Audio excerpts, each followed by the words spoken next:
Meer as 200 ontluikende boere het honderde kilometer ver gereis om die inligtingsdag by te woon. Hier het mense met baie ervaring van die landboubedryf hulle raad gegee oor kwessies waarmee beesboere dikwels sukkel. Party mense min kalortjies by die koeie en dan hulle die klein koes en min geld.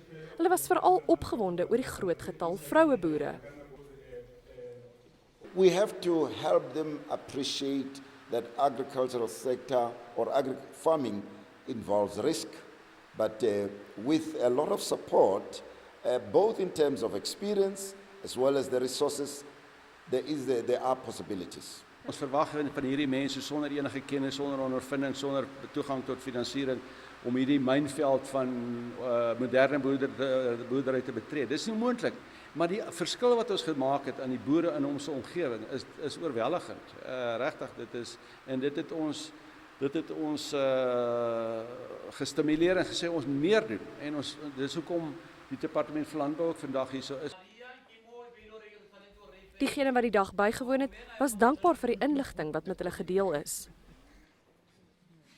Learning about how to get help from the land bank, knowing much about the best bulls. I think today it was a very informative day and we will be gaining more knowledge as time goes. Sernik het ook die opleidingsentrum bekendgestel waar boere tot 'n week lank kan bly terwyl hulle landboukursusse voltooi. Daniela van Heerden, Een Nuus, Edenwil in die Vrystaat.